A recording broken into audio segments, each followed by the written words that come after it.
était un peu pâle là. Mais quand je l'ai siroté au deuxième tour, mais plutôt, oh, ça m'a remis d'aplomb. Ah non, non.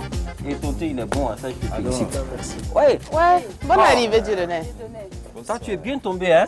C'est comment Dieudonné? Oui. Ça aussi. Très bien. Prends place.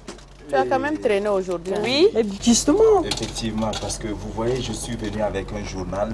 J'ai dû faire le tour des kiosques parce que j'ai eu une information et j'ai voulu aller jusqu'à la source pour avoir l'information exacte.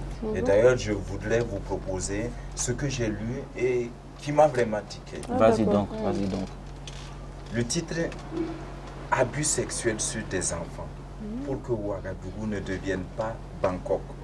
Ainsi, on a recensé 110 cas d'abus sexuels au Burkina ces dernières années. C'était pour la plupart des viols de filles d'une moyenne de 13 ans. Ces abus étaient commis dans les familles, le voisinage, au travail, par des personnes connues de leurs victimes. L'écart d'âge le plus élevé entre la victime et son agresseur était de 57 ans. 57 ans? Oui. Dis donc, continue. Et ce n'est qu'une partie visible de l'iceberg. Donc voilà un peu ce que, juste un peu, ce que je veux que vous puissiez comprendre. Attends, ça se passe ici autour de nous. Au Burkina Faso, 110 cas de viol dans ces dernières Est-ce qu'on années. peut imaginer pareille chose? Un jour, moi, j'ai appris parler et j'ai entendu parler de ça. Mais je ne croyais pas que le nombre de victimes était aussi élevé que ça. Vous voyez, il y a un problème qui est là, le harcèlement sexuel, la violence faite aux femmes et même aux garçons. Aux jeunes filles, aux bébés, aux enfants, c'est-à-dire de tous âges, il y a du harcèlement sexuel. Comment est-ce que la situation peut devenir aussi tragique? Et dangereuse. les auteurs sont aussi bien des jeunes que des adultes. Tu parlais Puisqu'il d'écart est de dit, 57. l'écart d'âge est de 57 ans entre la victime et l'agresseur. Même les vieux pratiquent ça. Qu'est-ce qui motive ces gens à faire cela? Et d'ailleurs, qui même les fait? Bon, tu vois comme il vient de le dire, hein, les jeunes pratiquent cela. Il y a des adultes d'un âge plus avancé qui le pratiquent. Et on ne peut pas savoir à quelle tranche d'âge cela est indiqué. À tous âges.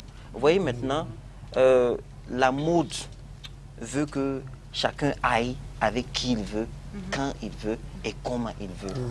Il y a beaucoup de scènes pornographiques un peu partout dans nos villes. Il y a beaucoup de paroles obscènes maintenant qui sont devenues monnaie courante.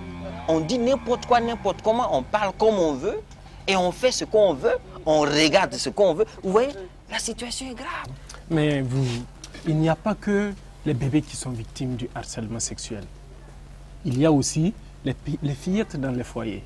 Par exemple, les bonnes, les filles, les serveuses qui sont à la maison, qui aident par exemple la dame pour le ménage. Il arrive souvent que le monsieur croit peut-être qu'il est... En fait, comme la fille, elle est là, on peut l'utiliser comme on veut, on peut s'en servir comme on veut, et même peut-être un enfant de la femme, quelque chose de ce genre. Et puis voilà, il s'adonne à un abus sexuel sur la fille. Et il y a aussi les filles qui vendent les oranges sur la tête, les bananes, et qui sillonnent les rues, qui vont de maison à maison pour présenter leurs marchandises aux gens. Ces filles-là aussi sont facilement victimes d'abus sexuels parce qu'elles ne savent rien, elles ne connaissent rien, en tout cas par rapport à la sexualité en général. Et les hommes mal intentionnés, de mauvaise conscience, peuvent entraîner ces jeunes filles-là dans ce problème que tu viens d'évoquer. Et il y a aussi les élèves et les étudiants qui sont victimes de ce harcèlement, soit avec leurs camarades étudiants ou élèves, soit avec leurs professeurs enseignants. Donc il y a aussi ceux qui sont, les gens qui sont dans la rue, mais il y a aussi ceux qui sont éclairés, qui ont étudié et qui sont encore dans cette situation. On peut, dans un premier temps, limiter ce qu'on regarde. Mais à partir du moment où on intériorise quelque chose, on ne peut plus contrôler cet effet-là en nous. C'est ce qui pousse certaines personnes, après avoir regardé une image à la télé, soit inconsciemment ou non, à vouloir, à un certain moment, il y a une réaction en la personne et il agit sans se contrôler. Ça, c'est vrai. Bon, à ce propos, on a été dans la rue, on a interviewé les gens par rapport à la violence, au harcèlement sexuel, à l'inceste. Et je vous invite à suivre avec moi. Il y a des personnes qui sont tarées au point de vue sentiment. Alors, ce sont ces personnes-là qui ont la propension de mener ce genre d'actes. Donc, harceler sexuellement à tel point que, bon, une grossesse indésirée peut survenir. Puisque si le garçon maîtrise une fille qui est incapable avec une arme ou autre chose, ben, il fait ce qu'il veut, spécialement. Et alors la fille, ben, si ça tombe mal sur sa période, ben, elle va prendre une grossesse indésirée. Bon, l'action sociale, des sections comme ça, essaie de lutter contre ça. Mais ce qui est le problème, c'est que c'est les grandes personnes. Vous voyez, les directeurs, les quoi, c'est eux qui sont à la base de tout ça. Ils violent les petites filles. Et c'est eux encore qui luttent, qui font des réunions, des séminaires pour lutter contre ça. Au fait, ça ne peut pas aller. Parce que c'est ceux-là même qui luttent contre ça, qui sont en bas et qui font ces choses. Donc oui, c'est dommage. Merci, mais selon toi, quelles sont les vraies causes du harcèlement sexuel? Les vraies causes du harcèlement sexuel, bon, c'est surtout la vie dans le foyer, je me dis. Quand le côté de la sexualité, quand c'est pas bien géré, imaginons qu'un monsieur descend du travail, il a envie de faire l'amour avec madame et puis c'est des histoires, soit madame n'a pas le temps ou bien elle n'a pas du tout envie de rester avec son mari. Bon. Le monsieur, quand il sort et puis il voit les petites filles de nos jours qui s'habillent bizarrement, bon, il est tenté par ça quoi. Et finalement, on appelle les enfants dans les bureaux, c'est dans les coins bizarres et c'est comme ça.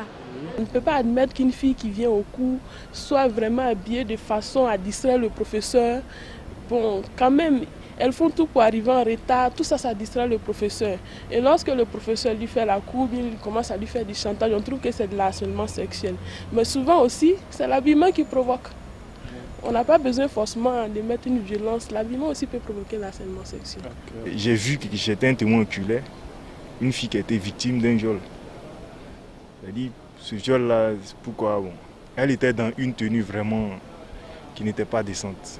Voilà. Et il y a un jeune qui passait, il a vu ça. C'est que ça l'a mis dans tous ses états, il n'a pas pu s'empêcher. Et voilà.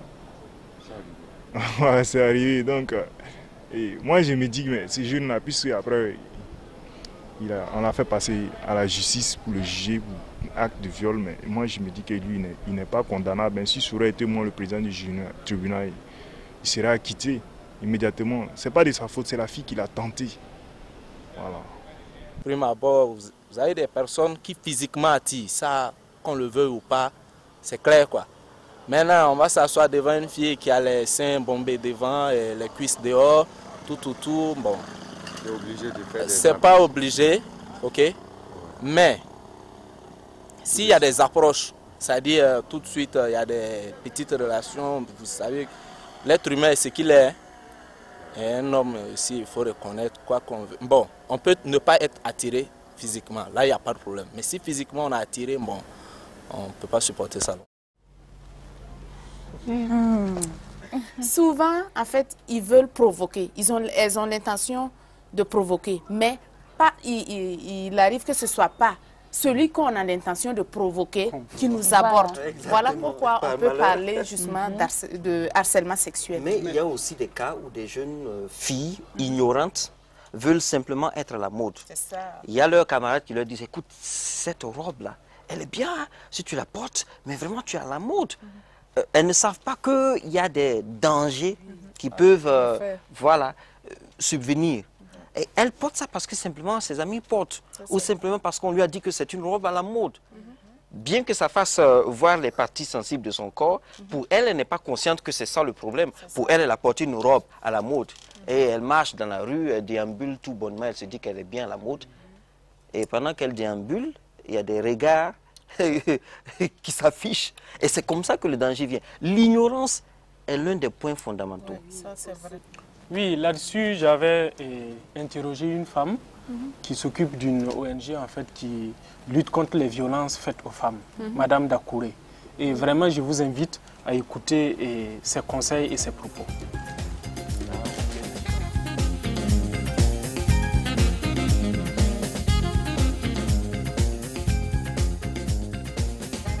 Qu'est-ce que c'est que le harcèlement sexuel? Le harcèlement sexuel n'a pas reçu une définition, en tout cas dans aucun des textes, mais nous considérons que c'est encore une violence.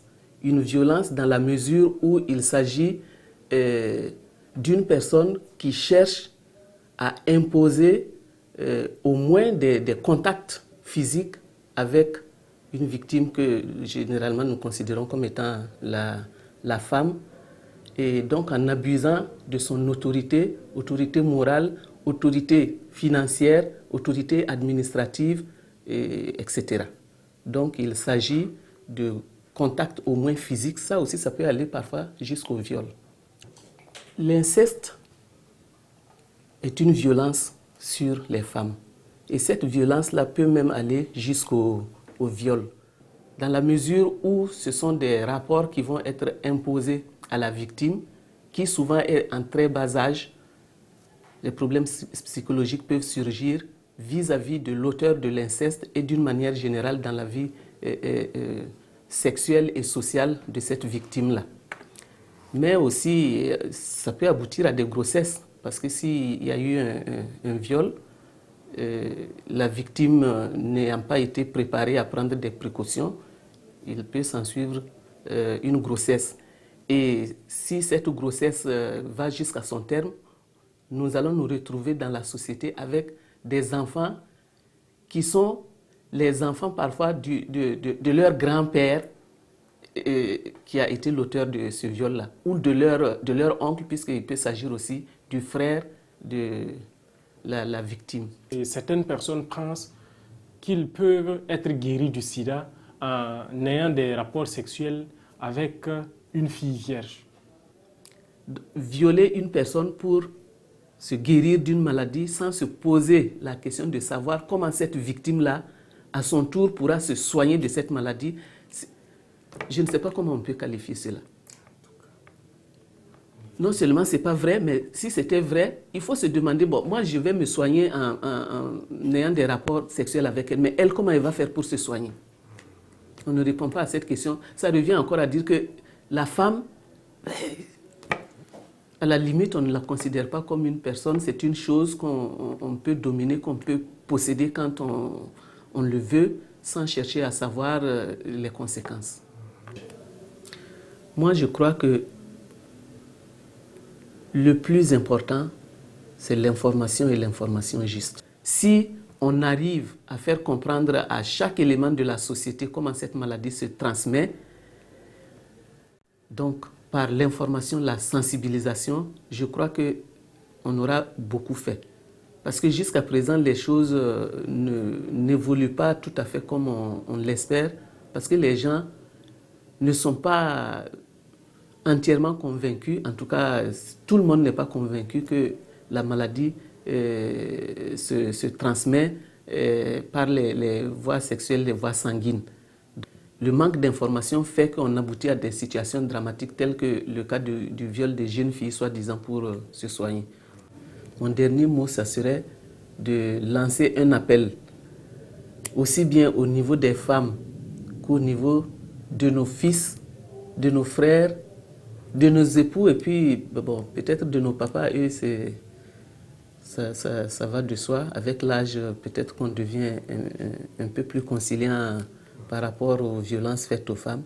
C'est donc de lancer un appel pour que chacun considère qu'une femme qu'il est en train de violenter, cette femme-là, c'est soit la fille de quelqu'un, soit la sœur de quelqu'un. Personne n'aimerait qu'on violente sa mère, sa sœur ou sa fille.